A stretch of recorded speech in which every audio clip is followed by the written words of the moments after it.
Schweinerei. Kann man doch mit uns nicht machen. Nicht mit mir, du, nicht mit uns. Neuwahl. Jawohl. Wir verlangen deinen Rücktritt als Bürgermeister. Erst die Wikinger, dann die Schweden, die Franzosen, im Einhard die Russen und jetzt die Verbrecher. Aber das war doch nicht alles in meiner Amtszeit. Du hast uns die Gangster auf den Hals gehetzt, Bürgermeister. Der Köpkehof stand ja nun lange genug leer. Ja und, Bürgermeister? Wenn die Landesregierung anfragt, bin ich nicht dafür gewählt worden, ein für die Gemeinde lukratives Angebot in den Wind zu schlagen. Aber gleich ein Zuchthaus? Hauptsache, die Kasse stimmt. Nun lasst mal die Kirche im Dorf, Freunde. Es handelt sich hier um eine kleine Besserungsanstalt für Jugendliche, die sich mal vertan haben. Überall wird es immer schlimmer und jetzt auch hier bei uns. Immer schlimmer. Was wird denn jetzt aus unserem Büttenwader? Ein Verbrechernest. Ja. Das sind doch keine Mörder und keine Berufsverbrecher. Kriminalität hat das hier nie gegeben, nie. Das Einzige, was hier kriminell ist, das sind die Köhnpreise von Schorri. Unser beschauliches Büttenwader, liebe Leute, liegt mitten in einer Welt, in der es auch manche Probleme gibt. Was? Ja, und wir haben die Pflicht, uns an der Lösung der gesellschaftlichen Probleme zu beteiligen. Wieso das denn? Weil es hier auch um den Gemeinsinn geht. Verantwortung für die Gesellschaft, die wir alle wollen. Ja, aber die Gesellschaft, von denen wollen wir doch gerade nicht. Kinder, es hat wirklich keinen Sinn, mit euch zu reden. Das ist doch alles gar nicht euer Problem. Moin. Moin. Was gibt's, Peter? Einer von den Jugendlichen ist vom Köpkehof geflohen. Die Heimleitung ist für den ordnungsgemäßen Ablauf der Therapie verantwortlich. Na, sauber. Bravo. Da haben wir den Salat. Darum wird jetzt dieser junge Mann gesucht. 16 Jahre alt, 1,75 Meter groß, voll schlank, marineblaue Augen. Mörder? Ein Autoknacker. Autoknacker? Was gibt das bloß für Menschen? Und der läuft jetzt da draußen frei rum?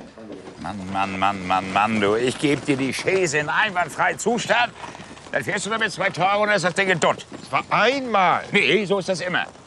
Wie findest du das eigentlich mit dem Köpkehof, sag mal? Jungen Kriminellen, da, alle Verbrechers. Ja. Die haben doch nur einen Plan, anständige Leute auszunehmen. Ja. Ja, wir sind anständige Leute, Archie. Ja.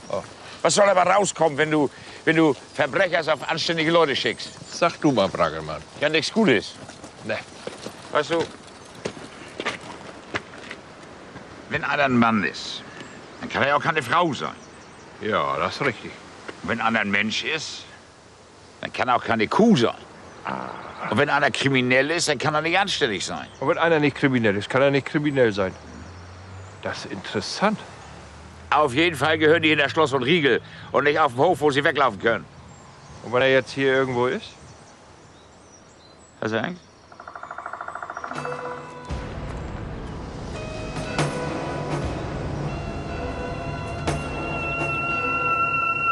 Ja, ne.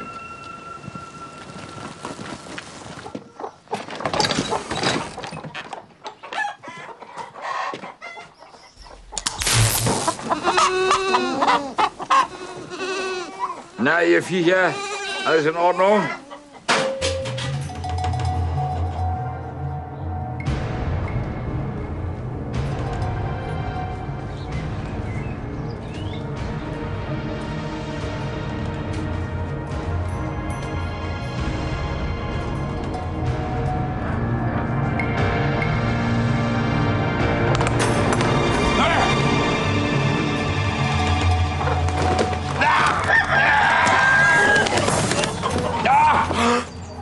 Wolltest meine Ziegen fertig machen, wa?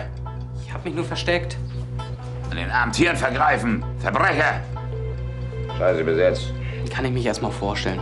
Mein Name ist Johannes. Was ist das denn für ein Trick? Johannes von Rickenburg. Was? Hier ist meine Karte.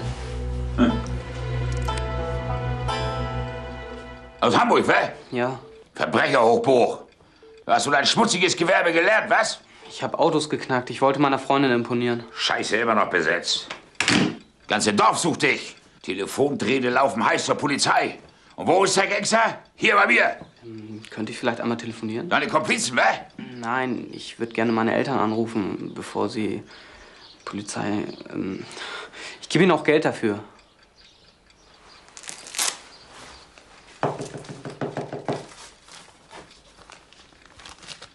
Aber ich rufe an. Ja, nehmen Sie bitte die Handynummer. Die beiden sind in Amerika. Noch so ein Schein. Ja, sind Sie die Mutter von... Johannes. Johannes? Moment bitte. Hallo, Mama? Ja, es tut mir leid, ich bin abgehauen. Ich hab's einfach nicht mehr ausgehalten. Ich bin jetzt bei einem Bauern, der hat mich in seinem Stall gefunden. Ja, ich wollte mich nur noch mal melden, bevor er mich der Polizei ausliefert. Nein, der ist ganz anständig. Ja, wie das hier heißt? Wie heißt das hier? Wittenwerder.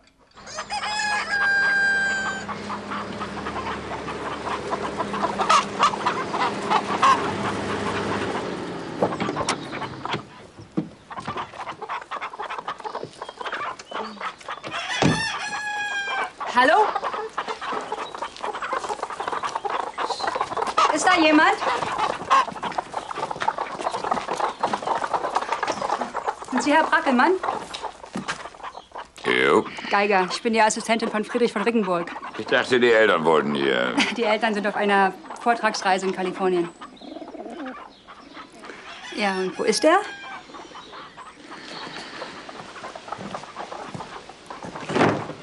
Besuch. Guten Tag, Frau Geiger. Hallo Johannes, soll ich von deinen Eltern grüßen?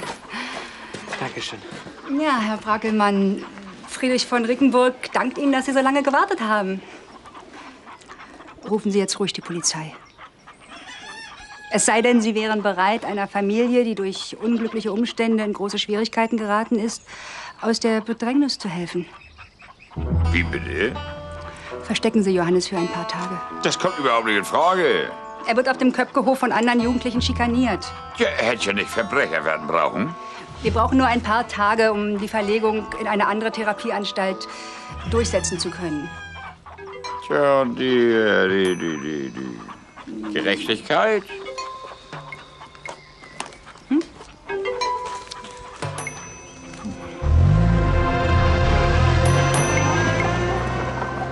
Vielen Dank. Ich weiß wirklich zu schätzen, was Sie für uns tun, Herr Brackelmann. Ja.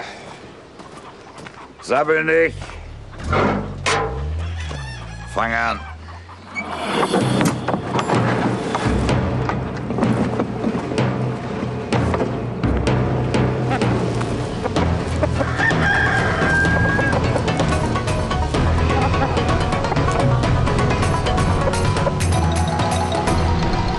Diese Gangster gehören nicht hierher, Brackelmann.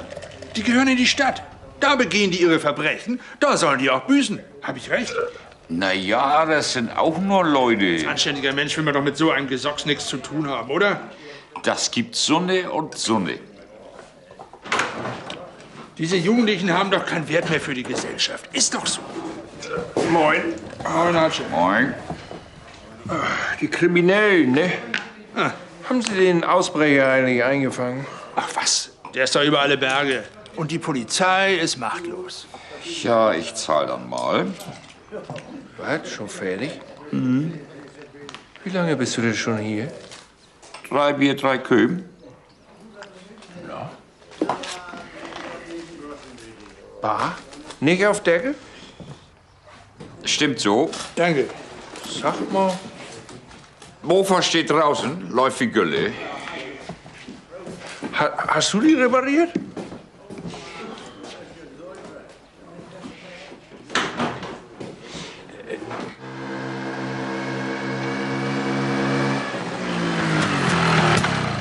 Läuft wie Sau, die Mofa. Hm?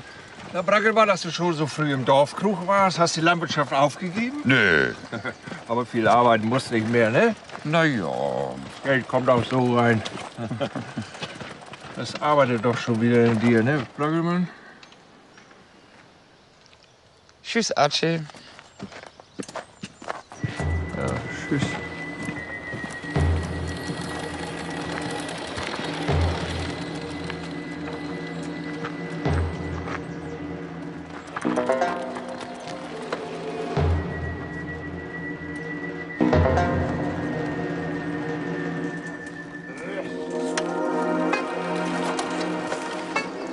Man könnte im Stall eine Überwachungskamera anschließen.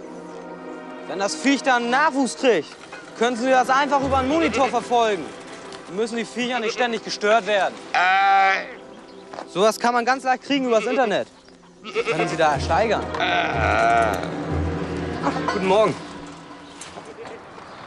Was ist das denn für einer? Polnischer Gastarbeiter. Weiß auch nicht, wo der herkommt. Wenn er was ausgefressen hat, dann habe ich doch nichts von gewusst. Ich habe ihm nur im guten Glauben Unterkunft und Arbeit gegeben. Hast du abgehauen, denn, ne? Das habe ich nicht gewusst. Der hat doch nichts gesorgt. Wo hast du denn das ganze Geld her, Brackelmann? Von meiner Mutter. Als Risikoprämie, dass er mich versteckt im Stall. Ach, so hältst du dich also an Absprachen. Tut mir leid, aber ich kann einfach nicht lügen. Ja, da hättest du nicht kriminell werden dürfen. Sag mal, du kriegst Geld für den? Und er schläft er bei dir im Stall? Und macht dir den ganzen Hof? So will ich auch. Nee, Archie. So einfach ist das nicht. Wieso das denn nicht? Du machst das doch auch. Du bist doch auch nicht schlauer wie ich. Oder wie würdest du das sehen, Brackelmann? Hier. Also 10%. Schweigegeld. Ja. Ich sag ne.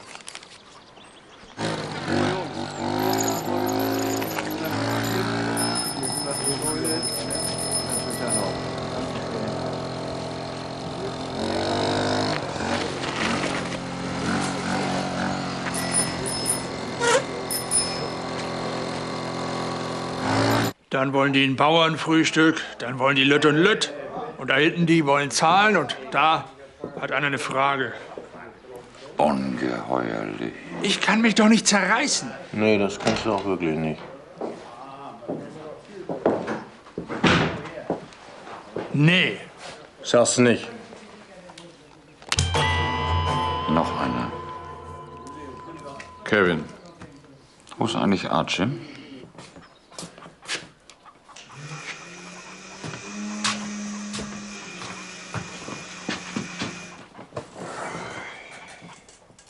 Na, du hast vielleicht Mut, hier aufzukreuzen, du.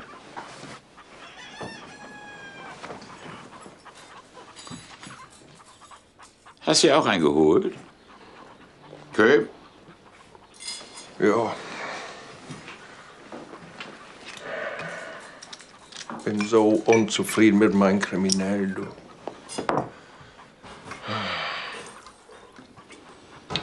Ach nee. Er kann so gar nichts. Kann nicht melken, kann nicht schlachten, kann nicht füttern. Was mache ich bloß, Mensch? Mit deinen kommst du doch auch zurecht. Das war gar nicht so einfach.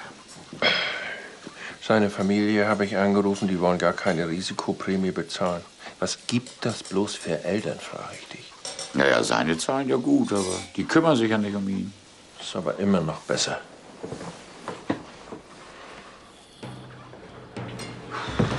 Ja, Junge, dann geh du mal auch ins Bett, ne? Du musst ja morgen wieder früh hoch. Naja, eben. Gute Nacht. Guten Appetit. Ja, was machst du denn jetzt mit deinen Kriminellen? Sag mal, meinst du nicht, ich kann diesen Kevin gegen anderen umtauschen? Der sagt mir so gar nicht zu. Tja, wenn du die Finger nicht lassen kannst von meinen Geschäftsideen, hast du selber Schuld, nicht? Ja, aber du weißt doch sonst auch immer Rat, Brackelmann.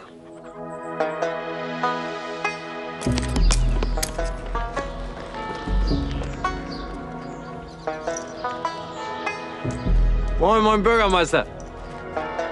Moin. Herrlicher Tag heute, was?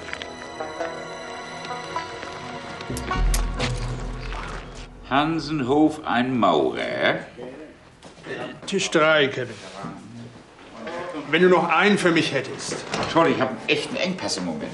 Ich krieg keine mehr. Für einen Service könnte ich noch jemanden gebrauchen. Moin. Moin, Bürgermeister.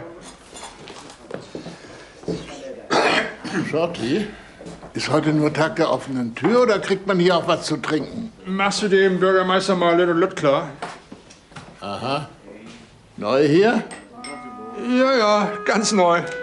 Jetzt weiß ich auch, wem ich es zu verdanken habe, dass die Bratkartoffeln hier seit ein paar Tagen genießbar sind. Er spricht kein Deutsch.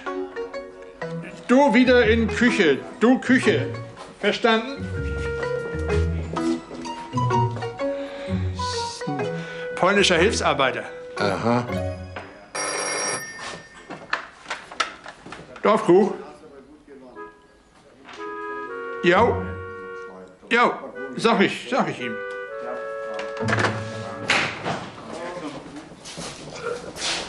Na, Essen schon fertig? Komm klar. Aber nach dem Essen gibt's eine Revanche, ne? Justin hat angerufen für dich. Und ist er fertig? Ja. Ich soll dir sagen, er hat die Kette von deinem Fahrrad neu geschmiert und das läuft jetzt wieder. Gut. Er ist jetzt beim Ausmisten. Oh, das wird jetzt aber auch Zeit, ne? Ah! Moin. Moin. Ja, Ratsch, was ist? Wie bring ich dir zurück? Hat doch keinen Zweck. Der qualmt den ganzen Tag selbst gedrehten Knaster und grinst blöd und sammelt über Natur und was damit zusammenhängt. Will ich gar nicht wissen. Archie. Ich glaube, ich bin der Einzige, der keinen guten hat. Archie. Ich will mal einen haben, der auch arbeiten kann. Der einen Huhn schlachten kann und der melken kann und der da ist auch nicht ganz dicht. Archie, ich hab keine mehr. Keine, polnischen Hilfsarbeiter. Wieso polnische Hilfsarbeiter? Hauptsache, ihr wisst, was ihr tut. Tatütata. Tatütata?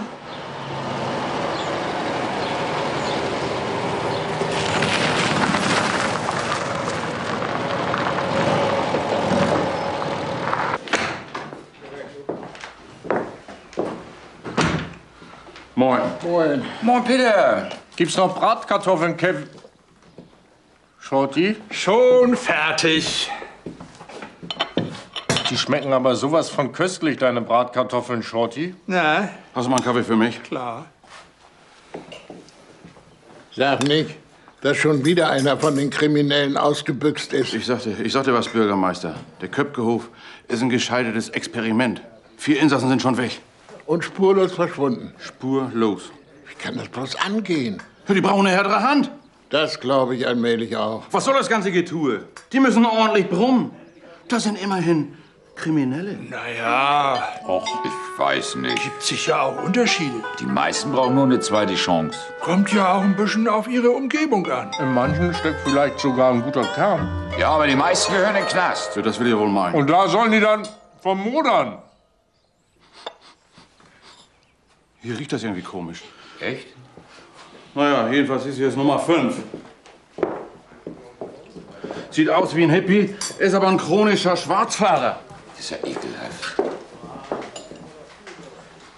Riecht ihr das gar nicht? Was? Das sind die Bratkartoffeln. Nee, das ist... Das sind die Bratkartoffeln.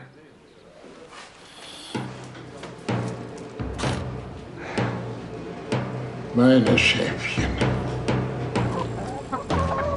Ja, Fide, wo soll ich den denn jetzt hernehmen? Ja, wenn, wäre das natürlich ein bisschen teurer, ne? Ja, Moment. Sag mal, habt ihr eigentlich ein Glas auf dem Köpkehof? Ja, Daniel Schabrowski. Der hat eine Glaserlehre abgebrochen. Und meinst du, der würde sich gerne verändern? Ja, Fide, geht klar. Und nehmen wir dann, ne? Ja, ich melde mich. Ja, tschüss, tschüss, tschüss. Sag mal, was machst du da eigentlich? Dann erzähl dir mir was von Zinsniveau und irgendwelchen Gebühren fürs Baugewerbe und Tilgung und Abschreibung dieser Stadtkeks. Weißt du, was er zu mir gesagt hat? Ich soll einen Golfplatz bauen, sagt er. Ne? Er hat das alles durchgerechnet. Ja, sag mal, der hat doch einen am Appel, oder was? Was soll das denn? Justin hat mein Fahrrad umgebaut, ohne mich zu fragen. Will das einer von euch haben? Hier, schön Rennsattel, ne? Gangschaltung. Willst du kaufen, Brackelmann? Du kannst doch nicht obsitzen ob den Ding. Jawohl. Sag mal, Scholli, was gibt's noch zu essen? Erdnusssalat mit frischem Ingwer. Lachsküchlein mit Limonendip? Sag mal, was ist denn hier los, Scholli?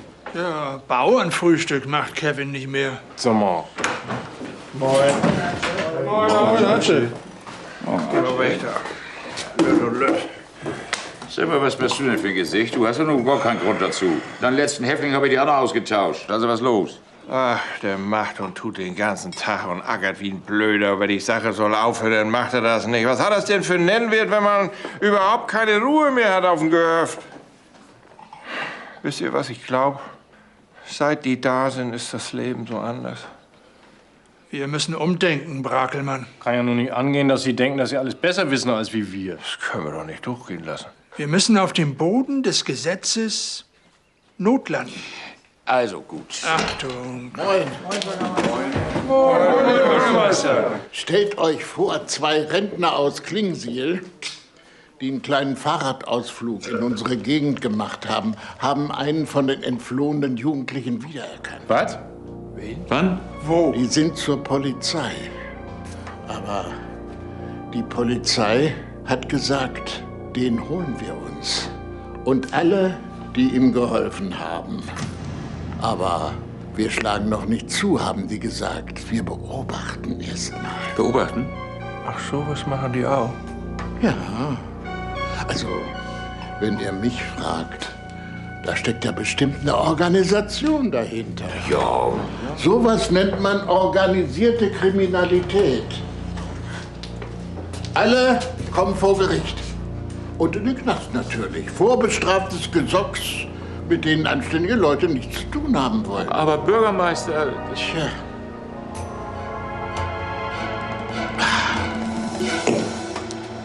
War Gott sei Dank nur ein Traum. Was? Ja, aber ein bisschen Sorgen hat mir das Ganze dann doch gemacht. Also habe ich meine Verbindung zur Justiz spielen lassen und eine Erweiterung des offenen Vollzugs für Jugendliche auf dem Köpkehof erwirkt. Was? Die Jugendlichen sind hiermit berechtigt, ihre beschäftigungstherapeutischen Resozialisierungseinheiten in Gemeindeeinrichtungen und landwirtschaftlichen Betrieben abzuleisten. Das heißt? Ja, was heißt das wohl? Euer buntes Treiben, meine Lieben, ist von heute an legal. Freut euch. Wir kriegen die Zeit schon rum, Archie. Vielleicht gibt es ja Bewährung. Ja. Auf jeden Fall mache ich das nie wieder. Ich auch nicht. Die Justiz kennt keine Gnade. Hauptsache, es ändert sich nichts. Wir müssen einfach nur stur bleiben. Genau. Meinst du, das schaffen wir? Ja.